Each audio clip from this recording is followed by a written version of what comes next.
Welcome, Colin Campbell, to my podcast, Conversations with Dental Friends. This is pretty amazing to have you here.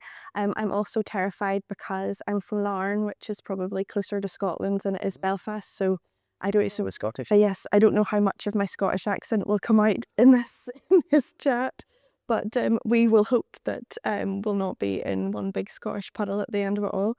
So, Colin, I always love starting with this, but what first brought you into dentistry? Not just the career choice side of it, but the why behind it for you.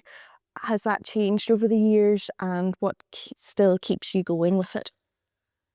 So I was never going to be a dentist. It was never even on my radar in any way. But I wasn't a high achiever at school, so I was not considered to be sort of university material at school. And nobody had ever been to university in my family, so it wasn't really a thing that we would know about. Yeah. But I did played a lot of basketball at school. Okay. And Because you're tall, you're quite tall, Mark. and that was not for a basketball player. Yeah. But I then outperformed or overperformed what was expected in my hires in Scotland, which is what English people would call year 12, and Okay, yeah. in the lower sixth you would call it. Yes. And all of a sudden I was catapulted into this thing of, oh, you better find a course at university. And I'd done okay. I hadn't done sterlingly well. But I went to the library and to find the prospectus for universities, and my friend was there, and he was always going to be a dentist. Okay. And his sister was a dentist, and I needed a course with no maths because I'd failed my maths, and he said, "You're A and 3Bs, that'll get you into dentistry." And I was going, I'm sure it won't. And we got the University of Glasgow prospectus out, and it did. And so Brilliant. one of the teachers at school very hastily arranged a work experience day at my dentist, as in my own dentist, not the corporate. Yes. And I went to watch him work, and he hated his job. He was a new graduate, but I just could not believe that somebody might let me do that. Yes. And so I applied to dental school. I applied to Glasgow and Edinburgh and Newcastle and Dundee. And I went for in the end. Where did you go in the end? Glasgow for you? So Glasgow, Edinburgh didn't want me because they only want English people, which is true. So they gave me this horrendous conditional to go into a lower year. Dundee were desperate to have me because they were desperate. They seemed to be. But Glasgow, but we were not a wealthy family, so moving away was tricky. Yeah. And I could commute to Glasgow on train, and bizarrely, right 2 weeks before my exams, my final school exams, I got an unconditional from Glasgow. Amazing. I think the basketball got me that Yeah. in the interview, and so I was into Glasgow. So and then the sort of fun began, you know. Yeah.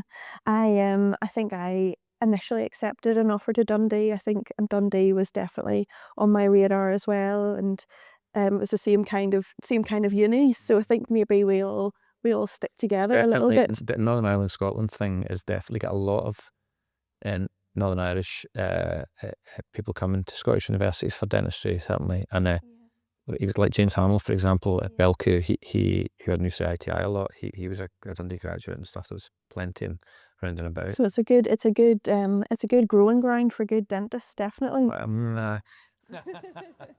And then you made that big shift then, Colin, into implantology, and you went to open your own purpose-built clinic, the Campbell Clinic, which is massive. What was the turning point for you where you thought, actually, I want to do this differently, and how did you begin to turn that idea into a reality? Well, there was kind of, I get the maths right on this, but I qualified in 94, and we acquired the land for the clinic in 2017. Okay. So there was a 23-year gap Yes. in the middle of there, which constitutes the great proportion of my career, really. So we have only been in the new clinic since the 31st of January 2020. And so I had 26 years of dentistry before we opened that. So there's... At what point did you decide you wanted to veer into the implant side of dentistry? Was that quite soon after graduating, or did you I start? suppose, relatively speaking, I did house jobs at Glasgow when I qualified. So I did better. So I think the message here is that none of my plans ever came true. Yes. And that is a recurrent theme with people that I've spoken to in dentistry a lot, and this theme that we've discussed in places about atypical pathways to success. I never had a career pathway. I did my house jobs in Glasgow because I didn't want to go into practice. I didn't want to be consigned to the one room. Yeah. And so I did oral surgery and oral medicine. I actually wanted to be a oral physician early on, and that was my thing. And then I decided to, I did my fellowship at that time, which is not a thing now, but I did my Royal College of Surgeons fellowship first part in Dublin, and then I needed to do a max fax job to do my second part. Yeah. And so I went to Nottingham for various reasons to do max fax, and then I met a lady in Nottingham. Yes. Who is my wife, and so I was there for a year. Didn't get a place at medicine in Glasgow, and then I went to Derby for another year for kind of like a stopgap at max fax year, and got a place in Nottingham Med School, but then decided not to go. And then I went into NHS VT. Okay. So that was quite a big pathway before your VT year. 3 years of oral surgery Yeah. before my VT. So I had got my fellowship. I got my fellowship in '97 from Edinburgh, and then I started VT in '97. So I went into VT as a fellow of the Royal College of Surgeons, but with no experience in general dentistry. Yeah. And I was really bad at general dentistry. I'm really not interested in restorative dentistry. Could not become inspired by it. Yes. Doesn't suit my character. So I was, but I'd been exposed to quite a lot of head and neck, and I knew I wanted to do some aspect of surgery in practice if I could. So I wanted to do oral surgery, and implants formed part of that. And I could see the connection between oral surgery and implants in 1997. Yeah. And so I went to an evening lecture in Nottingham in 1998. A guy called Jack Richardson, who was a really famous institution in implant dentistry. And I won a raffle prize for a free surgical restorative course, which was 2 days in Cambridge. And I went to Cambridge in November and did the surgical restorative course, and I got a kit deal for £6,000 to buy an implant kit. I didn't have any money. Okay. And my boss wouldn't buy it. Right. So my boss didn't see any future in implant dentistry. And so my father-in-law loaned me the money. Amazing. And there's a sign up in our practice dedicated to him. He died 2.5 years ago. And so we got the kit, went back to the practice, and hired the surgery off my boss on Saturdays, and put 4 patients in for implants in about 4 weeks. And then he succumbed and gave me the money for the kit, and went on to the associate split, and it started from there. I'd actually also, by hook or by crook, snagged the first ever IMOS contract in the UK. Right. Aside from, I think, Mark Diamond's contract here in Northern Ireland, Mark was very early into that kind of IMOS world as well. So I think about similar times, I would think. But we got the first IMOS contract, which was called a PDS contract then. And there were 3 practices in South Derbyshire, and that was one of those. So around about the time I started implants, I also started referral oral surgery on the NHS, Right. which tied up beautifully, it turned out. And so the implant career started there in what was a very run-down, dyed-in-the-wool NHS practice. It started there in 1998. And then 1998 to 2017, then you were kind of, I suppose you had a lot of time to think about what you really would have wanted from your own practice. What happened in short order was I worked there for nearly 11 years, developed the oral surgery service, the implant service, gave up general dentistry, and then I became an associate who had associates. Very weird. And on a split revenue model as my boss. And things were fine, and I did a lot of teaching and stuff like that, and I enjoyed myself and didn't run a business. And then in 2008, my boss and his wife, they're both my bosses, turned up at my house just after my 3rd child was born and told me that they'd sold the practices to IDH, my dentist. And that was on the 6th of March, 2008, and I left on the 1st of April. Yes, it just wasn't going to be the That wasn't for me. direction. No. And so I left everything behind, my contracts and my implant referral based thing, and I went to work in a little bungalow with a periodontist who was working 2 days a week. That practice was all it was doing. And I went in there and wrote to my dentists that were referring to me, and we started from there, and then we went into partnership in 2009 in that bungalow, and then in 2013 I bought him out, and that's when the Campbell Clinic started. Yes. Campbell Clinic and Campbell Academy started in 2013-14, and then we grew very quickly, and we were busting out of the bungalow. We had a lab in there and everything. Wow. And we started to look for places to go, and that's when ultimately Alison, my wife, and I bought the land in 2017, which then became the Campbell Clinic and Campbell Academy site, and then 2 other commercial property sites, and then space for 1 more that we're probably building next year. Wow. And we designed it through 18, we built it through 19, we opened it in January 2020, and then we Oh shut my goodness, yes. in March. Say your prayers. Yeah, we had a rough time through COVID. Mhm. That was really tough timeline, but I suppose so many good learnings around that timeline as well, and also really gives you a lot of chance, I think, to be reflective over COVID. You know, there was a lot of good points to it for us as well that maybe we can then build on, and we're different clinicians today because of that Yeah, experience. there was no reflection for us. We were working 16 hours a day to try to build systems to keep us alive after we opened. We had no money. We had £2,000 left and £1 million of build cost to pay, and we had no income of any kind from anywhere. Yeah. So no NHS income, no capitation income, no buyback, no bounce back loans you couldn't get because of the bank we were in. And so while everybody was sitting in their gardens reflecting and staring at their navels, I was working all the time in the clinic trying to build a system that would work if and when we were able to reopen. Yes. And so that, yeah, so for us, I mean, COVID was harrowing for us, you know. All consuming, and I'm sure that it's something that you would rather not relive, but No, we do. We're happy to talk about it. I mean, it's true that what we learned through that as a team, it didn't kill us, so it massively made us stronger. And the team that we are today and the business that we have today is unrecognisable from that which would have been if we hadn't encountered and dealt with that. So the skills that we learned and the ability to deal with and things like that, we are so strong and powerful because of that. gives you that grittiness, I think, as well. Yeah, we learned so much through that.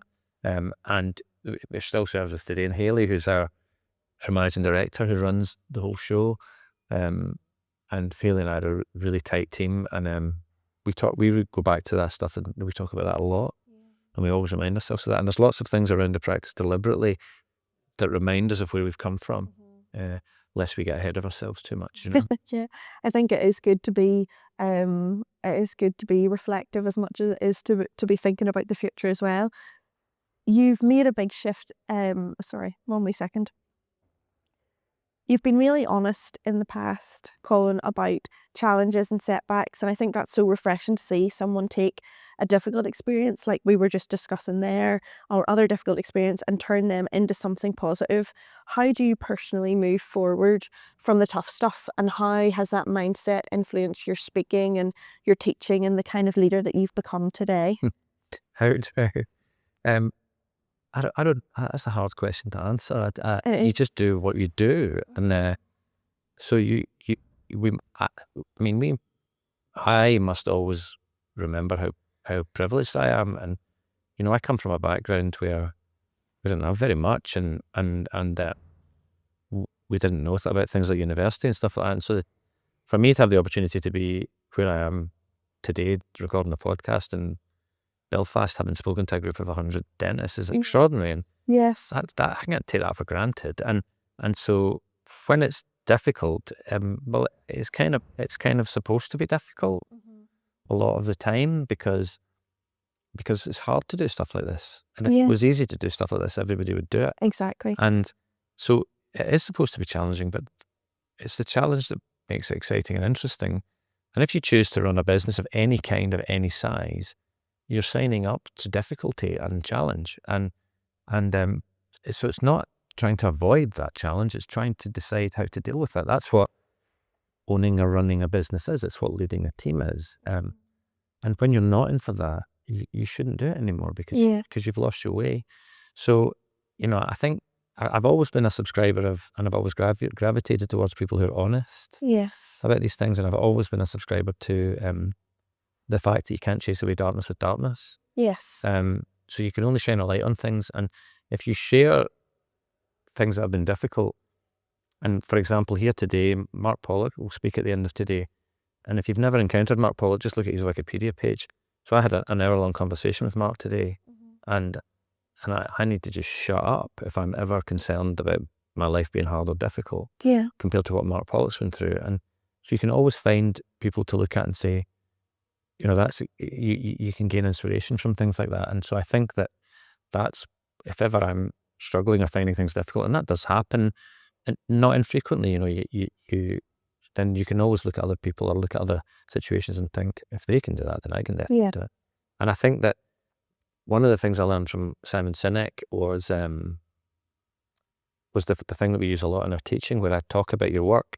And so I talk about my work like my wife, and I say, like, I love my work like I love my wife. So I don't like my wife every day, and she doesn't like me every day, but I do love her every day. And I think if you can see your work like that, you're not supposed to be happy or love it or like it every single day. That's not realistic. And so if you're heading towards what you're trying to achieve, your vision, what you want to do, you just continue on the path and every so often take stock. And I think that's what keeps me going. Excellent. Have you ever listened to the podcast Working Hard by Grace Beverley? No, I haven't. So she's actually a very inspiring kind of young entrepreneur, and she has guests on and about mostly entrepreneurs, but she had this guest on that says everything is figure-outable, and I've kind of made that now my like mantra for life after I heard that episode. There's nothing that you really can't achieve, and that might not always look like what you think it's going to look like, but you'll be able to find a way through, which I think is always really inspiring, and that was lovely to hear. There was a philosopher, English philosopher called Alan Watts, and in the 1970s, and a lot of his audio stuff has been put on YouTube by his son, and some of his stuff is extraordinary, but he has a thing called If You Can Dream Any Dream, and If You Can Dream Any Dream basically says, imagine you could dream any dream and you could wake up and your life was perfect. And then you would live like that for a little while. But ultimately what he talks about is when it was perfect for a while, you go, well, I'm going to add a challenge in here, or I'm going to add something here. And ultimately you would just return back to where you exactly are today, because life's not supposed to be predictable, and it's not supposed to be easy, and it's not supposed to be Netflix and Deliveroo every single night, right? And that's why people are heading towards more unhappiness, because the comfort in excess causes sadness.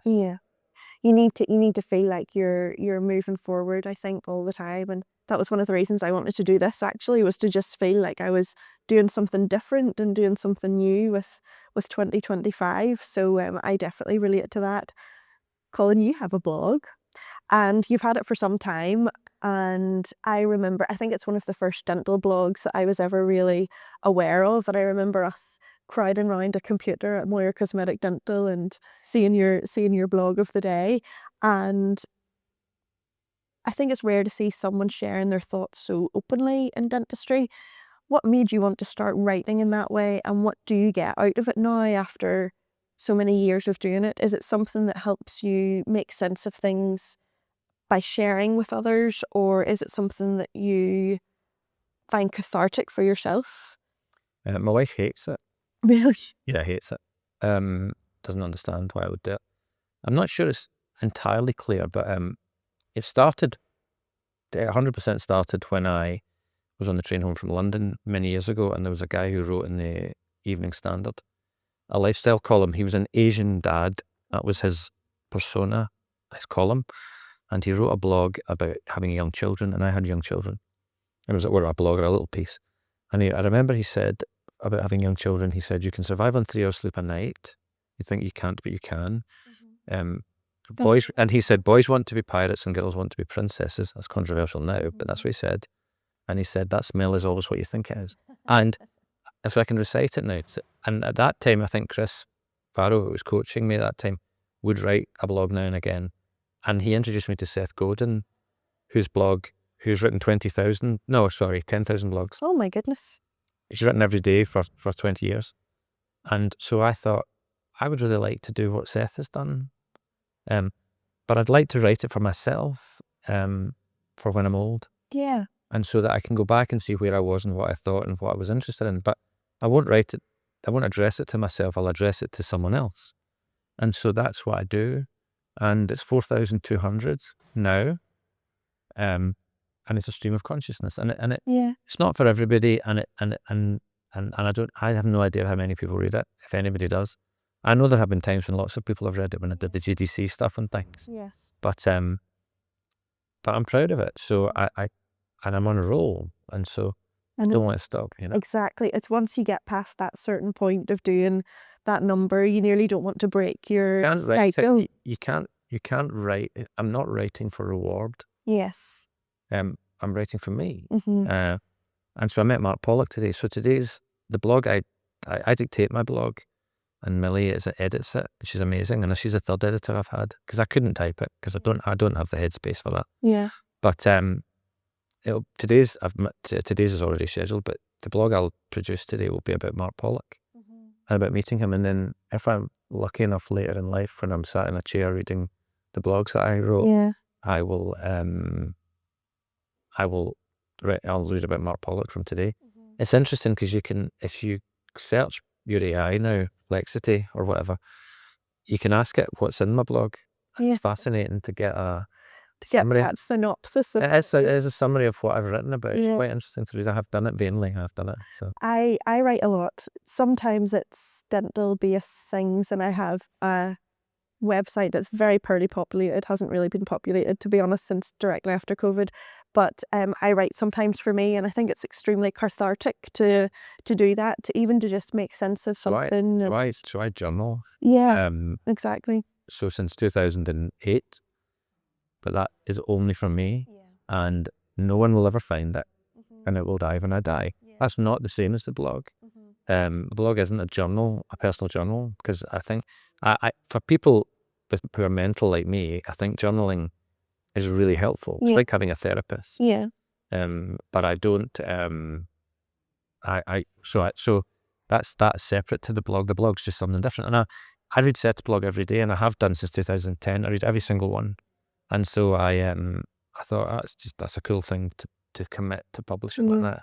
And even when you have nothing to write about, you have to write. Do you think it would be useful for other people in dentistry? Because dentistry is a very heavy profession sometimes, and sometimes a very lonely profession.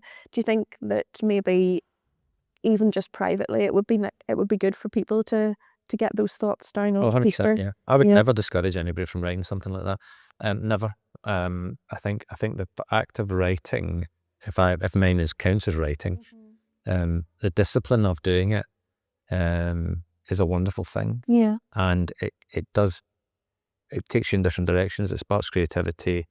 I think it's magic. So I think journaling is definitely a very good for mental health. Yeah, I agree. Definitely is. For certain people, and I think writing publicly is a gift, and so I would never discourage it from doing that. I think one day it would definitely be amazing for you to look back on all of them and think. I'm going to produce a book. So Seth has done several books of his blog, these massive, big, crazy hardback books, and my name is in one of them. And we started that project. My friend is a photographer, and it's just a time thing that. But I'm going to we'll pick out favourite ones, and we're going to publish it for charity. That's amazing. So I've got a list of people who want it. We wrote about it in the blog and said, put your name down now. Don't know when it's coming. So we're going to publish 100, and never another one. Okay, limited edition. Yeah. And then, because there won't be more than 100 people who want to buy that. Well, if you're not signed up, I will find the link and put it in the show notes if anybody would like. If anybody would like to get on that. It'll be the best looking coffee table book you've ever seen. I love that. Colin, the Campbell Academy has grown into something really special. What's that journey into education been like for you? Has it changed how you see the profession, or maybe how you see yourself within the profession of dentistry? It's not changed how I see myself within the profession of dentistry, because I don't really see myself within it. I don't really have a vision of that. it has it came about in 2014 because I was fed up of traveling with young children, and I wanted to just produce our courses down the road from my house. And I wanted to be able to walk down the river in Nottingham to the riverbank and do courses on there, and actually bring in speakers that were brilliant and not have to travel. And we figured out that if we paid an expensive speaker to come, it would still cost us less to do that than to travel to see them. And then we could ask them to speak about what we wanted. And that was the essence about how it started. And then it developed into something a bit bigger, and it's definitely designed to look after the 80% of dentists in the competency zone, not the exceptional ones. Yeah. And so it's part of my, I'm 53 now, and it's part of my next 32 years of work, which is as an enabler. Yeah. That's my role now. And so taking dentists at whatever stage of their career they're at and inspiring them into implant dentistry to change their career and showing them how to do that safely and solidly is a joy. And we're on our Scotland, we're launching the year course in Scotland now in October. Well, it's starting in October, and that'll be our 16th year-long cohort. And then when Belfast comes around in March, which is the first of that'll be our 18th cohort. And so we're just causing a few ripples in terms of, we're the only implant course I've ever seen that has an ethics lecturer on it. Yeah. And so it's allowed us to teach the way we would like to be taught. And to have fun, and to work with some amazing world-class individuals. And so I'm really proud of what we've done, and I'm really proud of what we think we're going to do. Yeah. And I'm trying to work till I'm 85. And so I I hope that I just hope one of my heroes is Frank Turner, who's a musician, and he is a brilliant singer-songwriter, and he talks about if more people come, we'll put out more chairs, and if less people come, we'll just take some chairs away. And that's what we will do. Yeah.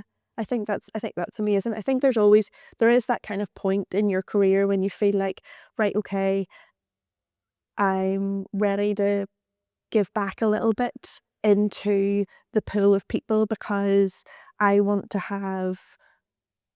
create something that I wish I had. So I think about it as paying forward, and so many people were so kind to me and Yes. helped me. So I live this extraordinary privileged lifestyle. So we've just bought a farm. My wife's into horses, and it's a very small farm, but Campbell's farm, are we? it's called Barnesfield Farm, and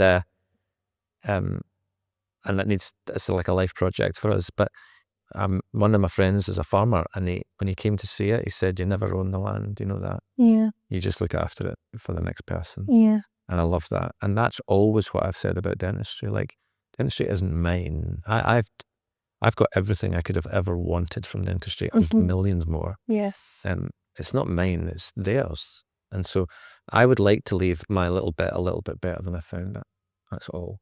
I really love that. I think that's brilliant. I think so many of us feel that way. If it could just be elevated and elevated and elevated, who knows where we'll end up. You can only make a tiny dent, and you are only an insignificant drop in the ocean, but the ocean is only a collection of drops. Yeah. Do you see yourself still working clinically at 85? No. No. I work one day a week clinically. Yes. At 53. I think it's probably, definitely in 10 years I won't be clinical. I don't know if I make it past 60. It depends on my eyes, my hands. But that doesn't mean, by clinically I mean operating. Yes. Consulting, well, I'll be able to consult when I'm 80. I feel like this is a job that we'll never really stop doing. I don't imagine whenever I'm 70 I'll be happy to just let something slide or not give my grandkids oral hygiene advice or something like that. So that's really lovely. If you were starting again, Colin, a young dentist today looking to build a career in implantology, what would your 3 absolute non-negotiables be? Perhaps the lessons you kind of wish someone had handed you at the start. Yeah, good. Photograph and reflect. That's the first one. Get really good at photography. Photograph as much as you can, but look at your photographs. That's the first one. The second one is specialization is dead. Okay. Don't be a specialist. Okay. The best dentists are brilliant generalists. Yes. And that will not stop now. That will be the direction of travel. And the third thing I would say to them is there is no such thing as work-life balance. I would say the opposite of life is death. And I would say if you want to work 120 hours a week and you love it, that's fantastic. If you are working 120 hours a week and you don't love it, then change your job, don't change your life. Yes. So I don't want to be treated by people who don't like what they're doing. So like what you're doing. Yes. Like what you're doing, or Change what you're finding new lane. Finding new lane. Excellent. Excellent. I think there are 3 really good takeaways for everybody in dentistry, not just not just implantology. You've already done so much, but I'm guessing you're not finished yet. And you mentioned you had more plans. What does the next chapter look like for you, and how are you thinking about your career moving forward? I never like to say like 5-year plans or anything, because I think even sometimes a 5-minute plan is doesn't hold true. But I'm not really my plans are not really time limited. Because after what we went through when we built the practice, if we go too fast, you risk everything. Yeah. And I can't do that to my team again or my wife. So we know what we'd like to do, and it very much involves, we have another building to build on the site that we're on to double our size, or 1.5 times our size, or whatever it is. 6 rooms to 14. Wow. And 15. And that's in the offing soon. And then we're going to hopefully build practices around and about, which are general practice to our model, but we're going to try and build those so that young dental professionals can own them. Wow. So that might be a dentist, or it may be a hygiene therapist, or it may be anybody. That's exciting. So we will fund that practice. The individual in question, the partner, will have to put a little bit in, but not too much. And they will buy it back from us over 10 years, and we will be the management company.